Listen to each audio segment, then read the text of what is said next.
पाक भारत तनाज़े के बाद भारतीय हुकूमत की एक के बाद एक फोरम पर शुबकी हो रही है। आलमी बिरादरी पहलगाम वाक़े की मजम्मत करने पर तो तैयार है, मगर उस पर भारतीय मौक़िफ़ मानने और पाकिस्तान का नाम लेने पर तैयार नजर नहीं आ रही है। साथ ही भारतीय मीडिया तनकीद कर रहा है कि भारतीय वज़ीर दिफा की अमरीकी वज़ीर दिफा से बातचीत के बाद जो एलामिया जारी हुआ उसे बाद में तब्दील कर दिया गया है और उसमें से पाकिस्तान का नाम खुद भारतीय वज़ारत दिफा की तरफ से निकाल दिया गया है। भारत को मुसलसल आलमी फोरम्स पर शुबकी का सामना है। पहले तो 22 अप्रैल को पहलगाम वाक़े के 3 दिन बाद तक अक़वाम मुत्तहिदा की तरफ से कोई बयान ही नहीं आया।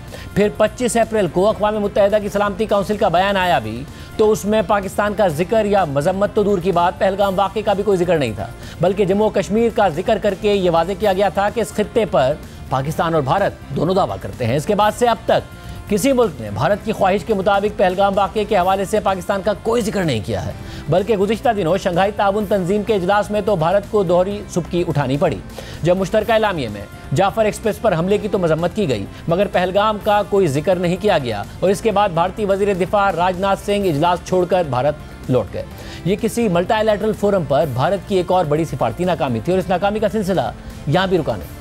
गुज़िश्ता रोज़ अमरीका, ऑस्ट्रेलिया, जापान और भारत के वज़राए ख़ारजा का वाशिंगटन में इजलास हुआ, जिसमें एक बार फिर भारत अपने ही करीबी इत्तेहादियों से भी अपनी बात मनवाने में नाकाम रहा और क्वाड के मुश्तरका एलामिये में पहलगाम वाक़े की मजम्मत तो की गई मगर पाकिस्तान का कोई जिक्र नहीं किया गया। और ये बात वाज़ेह हो कि पहलगाम वाक़े की तो खुद पाकिस्तान ने मजम्मत की है और बार बार की है। इसके अलावा उसकी तहकीकात में ताउन की भी क्वाड के एलामिये में कहा गया है कि क्वाड हर तरह की दहशतगर्दी और पुरतशद्दुद इंतहा पसंदी बशमूल सरहद पार दहशतगर्दी की बगैर किसी शक व शुबे के मजम्मत करता है और दहशतगर्दी के खिलाफ ताउन के अपने अज़म को दोहराता है।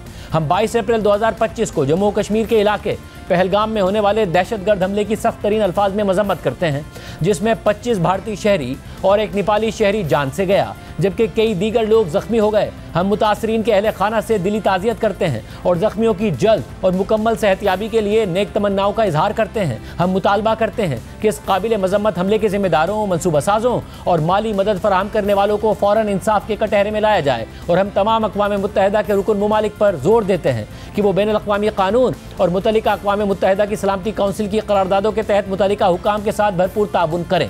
बरतानवी खबर एजेंसी रॉयटर्स ने भी इस हवाले से लिखा है कि क्वाड ने पहलगाम वाक़े की मजम्मत तो की मगर पाकिस्तान का नाम नहीं लिया। रॉयटर्स ने लिखा है कि अमरीकी महकमा ख़ारजा ने ग्रुप में शामिल वज़राए ख़ारजा के वाशिंगटन में होने वाले इजलास के बाद एक मुश्तरका बयान जारी किया।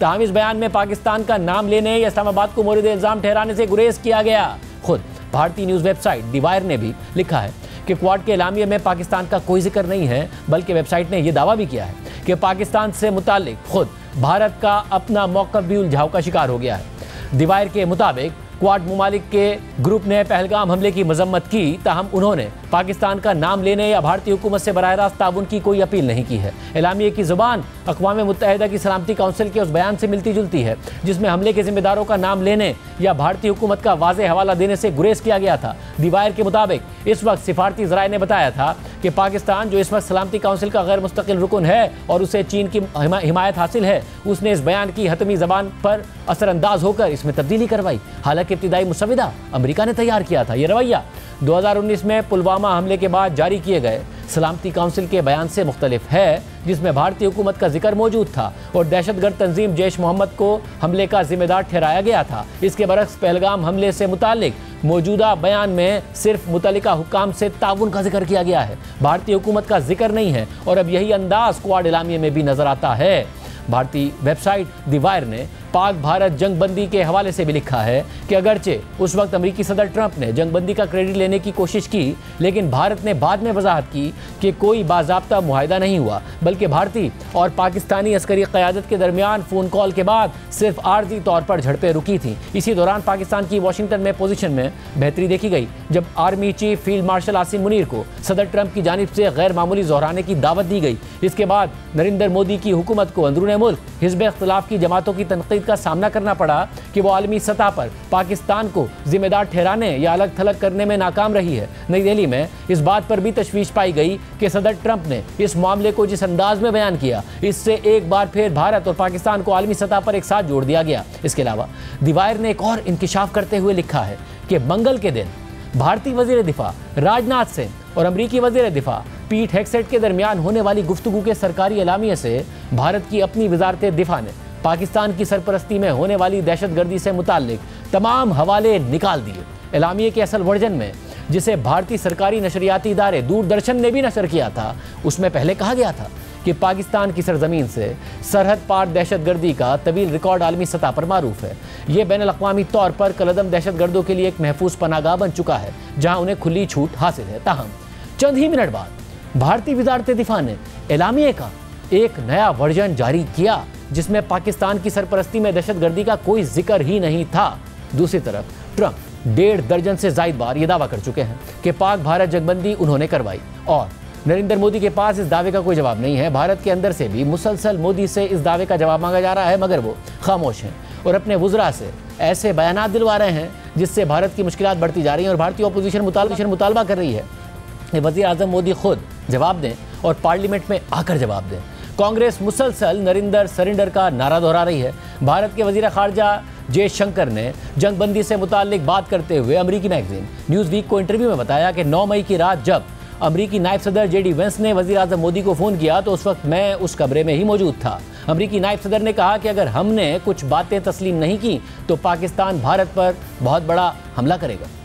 It's not a position just of this government in Delhi. I mean, it's been a national consensus that our dealings with Pakistan are bilateral. And in this particular case, I can tell you that, I mean, I was in the room when Vice President Vance spoke to Prime Minister Modi on the night of 9th May, saying that, you know, the Pakistanis would launch a very massive assault on India if we did not accept certain things. Prime Minister was impervious to what the Pakistanis were threatening to do. On the contrary, he indicated that there would be a response from us. This was the night before, and something, you know, the Pakistanis did attack us massively that night. We responded very quickly thereafter, and the next morning Mr. Rubio called me up and said the Pakistanis were ready to talk. So I can only tell you from my personal experience what happened. The rest I'll leave to you. यानी भारतीय वज़ीर ख़ारजा ने यह तस्लीम कर लिया कि अमरीकी नायब सदर ने भारत को पाकिस्तान के बड़े हमले से डराया था। इसके अलावा जंगबंदी के बाद भारत ने पाकिस्तान पर न्यूक्लियर ब्लैकमेलिंग का इल्ज़ाम भी लगाया, जिसकी पाकिस्तान सख्ती से तरदीद कर चुका है। ताहम न्यूज़ वीक के साथ इंटरव्यू में भारतीय वज़ीर ख़ारजा जयशंकर ने इस इल्ज़ाम को दोहराया और कहा कि हम ये वाज़ेह कर देना चाहते हैं कि दहशतगर्दों को कोई आज़ादी नहीं दी जाएगी और हमें रोकने के लिए न्यूक्लियर ब्लैकमेलिंग की इजाज़त नहीं दी जाएगी। We are very clear, there will be no impunity for terrorists, that we will not, we will not deal with them any longer as proxies and spare the government which supports and finances and, in many ways motivates them. We will not allow nuclear blackmail to prevent us from responding, because we've also heard this for too long, that you are both nuclear countries, therefore the other guys will come and do horrible things, but you mustn't do anything because it gets the world worried. Now we are not going to fall for that.